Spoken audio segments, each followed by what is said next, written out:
오늘은 같이 경매를 진행하고 있는 팀원 중 한 분인 MS님의 낙찰된 경매 물건지에 한번 방문했습니다. 해당 물건의 경우에는 부산 사하구에 위치한 물건이고요.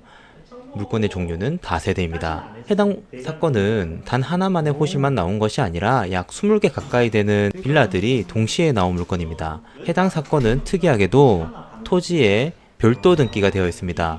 해당 별도 등기는 말소되지 않고 인수된다는 내용이 있는데, 해당 등기는 구분지상권으로 해당 건물 아래에 지하철이 지나간다는 의미이므로 낙찰받아도 낙찰자에게 아무런 문제가 없는 물건입니다. 그럼 이 물건을 왜 낙찰받았고 내부가 어떠한지, 그리고 어떻게 명되는지, 그다음 인테리어 비용은 얼마가 들었는지, 그리고 매도 가격은 얼마 정도 예상되는지 한번 오늘 이야기를 들어보도록 하겠습니다. 방을 볼 수 있는 리버뷰. 벌써 힐링된다. 그럼요. 네, 요리하면서 힐링하시고. 인덕션도 다 들어가 있고. 조명도 달았습니다. 조명. 뭐 대략. 요것도 원래 이거는 그냥 모르겠어. 나중에 당근 나누면서 치우든지 하려고 일단 놔둬봤어요. 시스템 에어컨으로 이렇게 그렇지. 들어가 있구나. 거실 한 대랑 큰 방에 이렇게 해서 두 대가 들어와 있더라고요.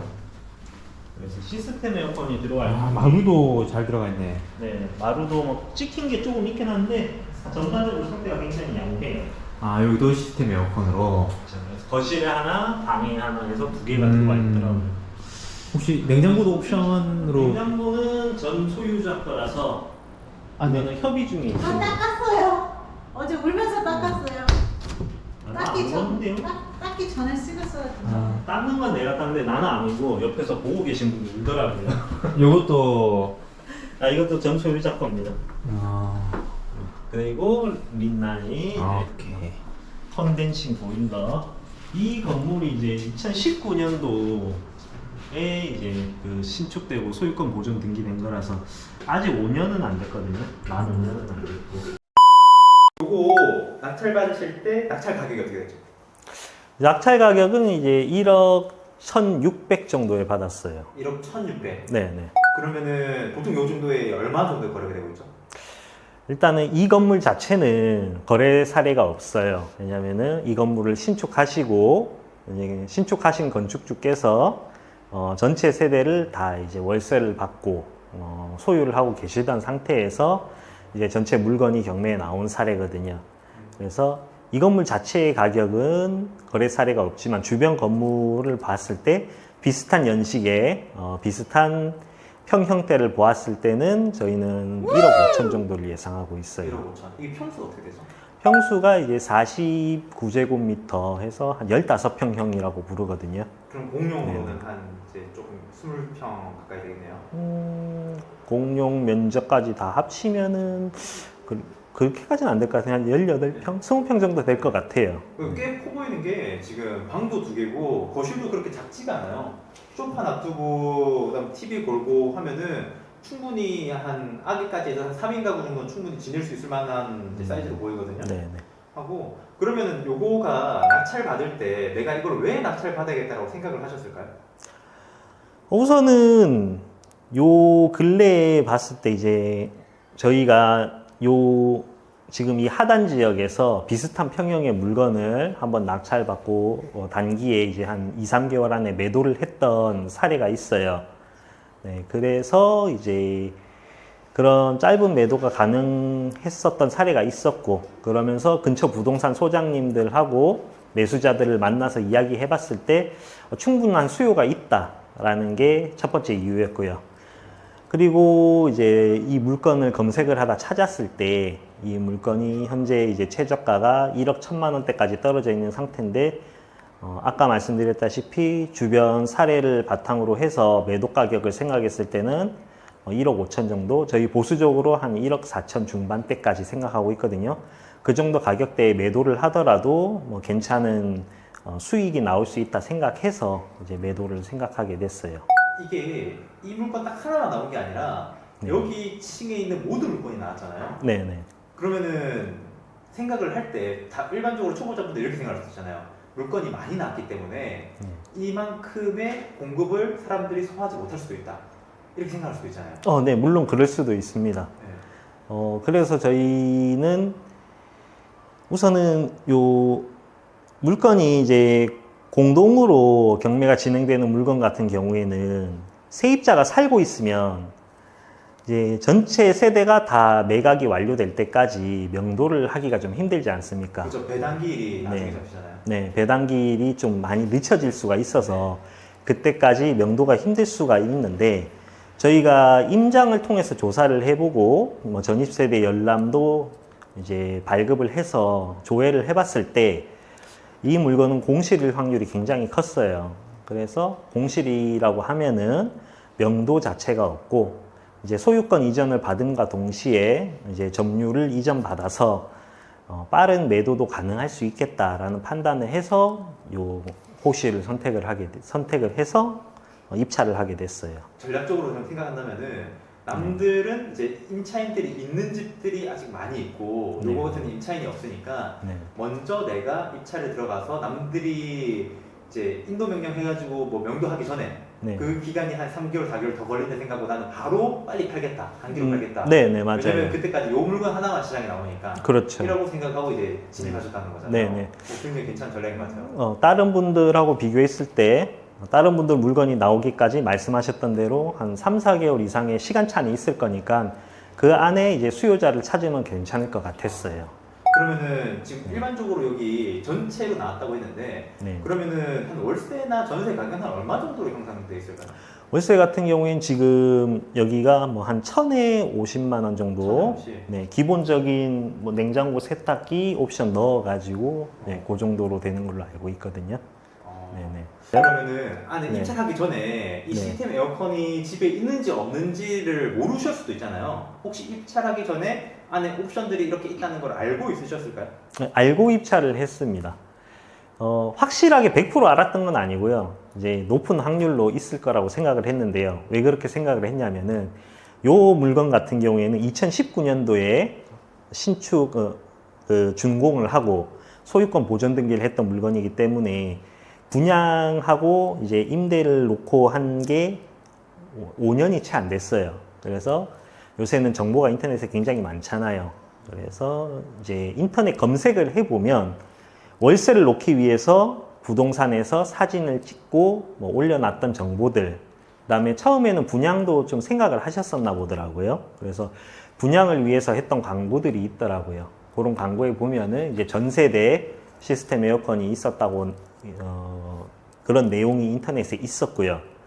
그리고 세탁기나 냉장고 같은 옵션은 근처 부동산 소장님, 특히 앞전에 다른 물건을 매도를 하면서 좀 친분이 쌓인 부동산 소장님과 얘기를 했었는데 많은 세대에 여기 집 건물주께서 이제 세입자들에게 옵션으로 넣어줬다는 얘기는 들었어요. 근데 저런 옵션 같은 경우에는 전 소유자분하고 지금 협의 중에 있고요. 전 소유자분께서 가져가시는 쪽으로 얘기가 진행이 되고 있습니다. 그러면은 지금 전 소유자가 가져가는 게 냉장고, 세탁기 네네. 2개 정도는 가져가신다는 거죠? 네네. 그럼 제가 들어오기 전에 얘기를 들었는데 네. 지금 들어올 때 이 집이 한 여름 한 5월 달부터 공실이었다고 얘기를 들었거든요. 네네. 그래서 내부에 이전에 살던 분이 그대로 놔두고 간 것들이 좀 많아가지고 좀 악취나 이런 게 있었다 얘기 들었는데 네네. 그러면은 지금 다 깔끔하게 돼 있더라고 아까 냉장고를 보니까 그럼 네네. 지금 깔끔하게 해준 채로 이렇게 또 드리는 건가요? 사실 그렇죠. 요 깔끔하게 그냥 청소된 채로 가져가시는 거죠. 이게 왜냐면은 지금도 이제 부동산에 물건을 내놓을 예정인데 이제 집을 보러 오셨을 때 냉장고를 혹시나 열어보시거나 했을 때 안에 전 소유자가 음식물을 방치해 놔서 좀 음식 쓰레기가 썩고 있었고 그 다음에 뭐 구더기라든지 이런 것들이 좀 많이 퍼져 있었어요. 냉장고 안에. 그래서 여기 잠깐 보시면은 지금은 닦아서 깨끗합니다. 뭐 그래도 뭐 크게 더러운 건 없는데 이 안 전체가 굉장히 악취가 심했고 그리고 여기 군데군데 이제 방치해 놓은 음식물들이 썩고 있었어요. 왜냐면은 여기가 이제 전기세를 안 내서 앞전에 전기가 끊겼었거든요. 네. 전기가 끊겨버리는 바람에 이제 냉동 상태가 유지가 안 되다 보니까 음식물도 썩고 구더기도 번식을 하고 이래서 안에가 정말 이제 난장판이었거든요. 이제 그런 것들도 그래도 이제 집 보러 오시는 분들에게 집이 그래도 좋은 인상을, 집에 대한 좋은 인상을 줬으면 좋겠다 하는 생각에 그냥 청소를 해놨고요. 여기 전체적으로 전 임차인이 많은 폐기물들을 버리고 갔었어요. 특히 이불이 제일 많았고요.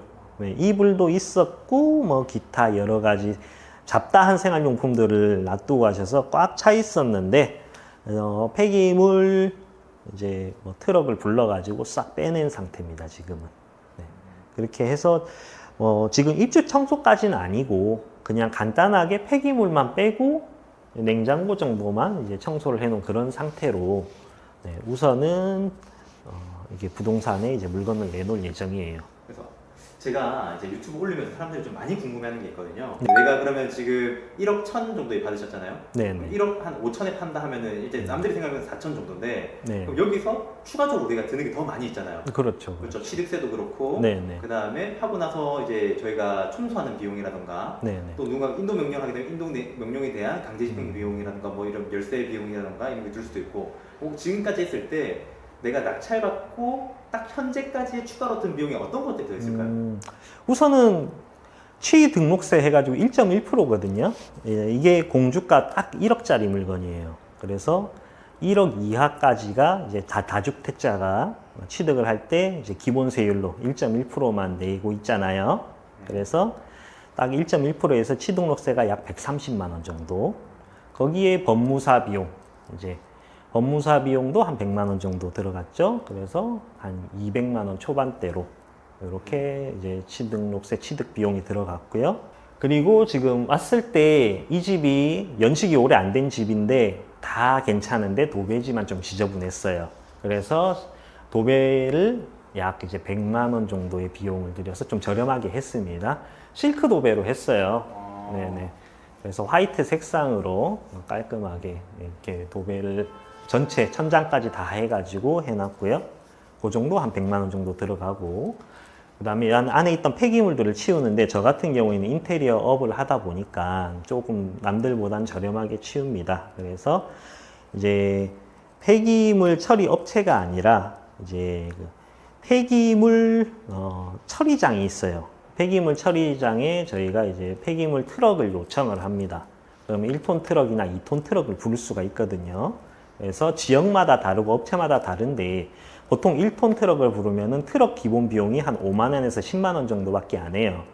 그리고 내가 폐기물을 얼마나 버리느냐에 따라서 폐기물 비용이 한 10만 원에서 2, 30만 원까지 갑니다. 그래서 집안에 곳곳에 널려있던 폐기물들을 다 처리하니까는 이제 한 15만 원 정도, 그 정도로 이렇게 했고요. 양이 애매해서 인부는 따로 안 불렀어요. 그래서 저랑 이제 저희 이제 사랑하는 와이프가 이제 열심히 이제 밑으로 나르고 폐기물 처리장에서 온 트럭 기사님도 저희가 커피 한 잔 사드리면서 그냥 이제 인사를 평소에 잘 하고 여러 번 뵀더니 도와주시더라고요. 그래서 그렇게 세 명이서 이렇게 그냥 쑥 치우니까 뭐 30분 만에 트럭에 다 실었습니다. 네, 트럭 한 차 정도 딱 나왔고요. 뭐 어차피 이불이 제일 많았기 때문에 이불 매트리스 이런 게 제일 많았어서 무게가 많지는 않았거든요. 그거 처리 비용 해봐야 20만 원도 안 들었고요. 그 다음에 도어락은 아예 교체를 했습니다. 근데 도어락도 사실 이제 여러분들께서 업자를 불러서 교체를 하시려고 하면 15만 원에서 20만 원 정도 드실 거예요. 근데 저는 그냥 제품만 사서 원가로 한 10만 원 정도에 교체를 했고요. 제가 다 교체를 할 수 있거든요. 아직까지는 그 정도밖에 안 들었어요. 요거 전구 요거 제가 갈았습니다. 한 에디슨 전구인데 조명 가게 가면은 한 개 10,000원도 안 합니다. 그리고 앞전에 말씀드렸다시피 이게 공실이었기 때문에 아직까지 따로 이삽이나 명도 관련해서 비용이 발생하진 않았어요. 그래서 앞전 임차인이 놓고 간 짐을 제가 그냥 버리진 않았겠죠, 당연히. 그 유체동산이기 때문에 제가 함부로 처리하게 되면 형법에 위반됩니다. 그래서 큰일 납니다. 함부로 버리면 안 되고요. 당연히 동의를 받아야겠죠. 그래서 낙찰받은 이후에 법원에 가서 이제 관련 서류를 열람을 했고요. 그래서 건물 소유주랑 전 임차인의 연락처를 이제 알아서, 그러니까 정확하게는 법원에서 전 소유자의 연락처를 알았고요. 전 소유자와 연락을 하면서 전 임차인의 연락처까지 알게 됐어요. 그래서 전 임차인에게 연락을 해서 이 폐기물들을 어떻게 하면 좋겠는가, 그냥 내가 뭐 버려도 되겠습니까? 라고 여쭤봤는데 그냥 필요가 없으니까 버리라고 하시더라고요. 그래서 거기에 대한 명도 비용은 하나도 들지 않았는데, 다만 현재 지금 전 집주인께서 이제 그 냉장고랑 세탁기를 사실 이제 좀 잘 안 가져가려고 하세요. 그래서 사실 이제 좀 우리한테 우리 낙찰자 측에게 좀 어느 정도 적당한 가격에 이제 적당한 가격을 받고 팔고 싶어 하시더라고요. 그래서 그 부분은 협의가 진행 중에 있습니다. 만약에 이거를 안 가져가시고 계속 차일피일 미루고 놔두신다고 하면 사실 저희도 골치 아프거든요. 그래서 그 부분은 잘 얘기해서 이제 좀 적당히 잘 처리될 수 있도록 하는 방향으로 이렇게 생각을 하고 있습니다. 그러면은 지금까지 이제 든 거 총 정리하자면은 그 법무사 비용이랑 취등록세만 해서 230이고요. 230 네, 한 230 정도고, 도배 한 100만 원 하고, 네. 그다음에 기타 짜잘한 것들, 뭐 폐기물 처리한 것까지 하면 한 350 정도 생각하시면 될 것 전체 같아요. 350 정도 줄어들고. 그러면은 네네. 이제 저희가 매도를 하잖아요. 네. 매도하고 나서 이제 또 드는 것들 한 얼마 정도 또 들까요? 아마 부동산 복비. 이제 복비는 요율대로 나가는 거고, 근데 사실 저희는 빠른 매도를 위해서 조금 이제 인센티브를 챙겨드리고 있거든요. 네. 이제 부동산 소장님과 돈독한 관계를 유지하는 것도 뭐 괜찮은 방법이더라고요. 그래서 빠른 매도를 위해서 이제 조금 더 챙겨드릴 생각은 있습니다. 부동산 중개 수수료가 이제 조금 나갈 거고요. 이제 100만 원 정도 예상하고 있습니다. 100만 원 정도 나갈 거고요. 거기에 또 추가적으로 뭐 양도소득세 나갈 거고요. 양도소득세는 저희가 얼마의 수익을 남기느냐에 따라 달라지겠지만 저희 측도 지금 매매 사업자를 내고 매매를 계속 하고 있거든요. 근데 아마 올해 안에 매매가 된다고 하면은 뭐 한 15%에서 20% 정도 나올 것 같고요. 뭐 내년에 매매가 된다고 하면은 기본으로 한 6에서 15% 정도 예상을 하고 있어요. 오늘 이렇게 낙찰된 물건에 대해서 한번 살펴봤고요. 다음에는 해당 물건이 매도가 된다면 실제로 순수익이 약 얼마 정도 들어왔는지 한번 확인하는 영상 따로 찍어서 올리도록 하겠습니다. 그러면 시청해 주셔서 감사드리고 좋은 하루 되시기 바랍니다. 감사합니다.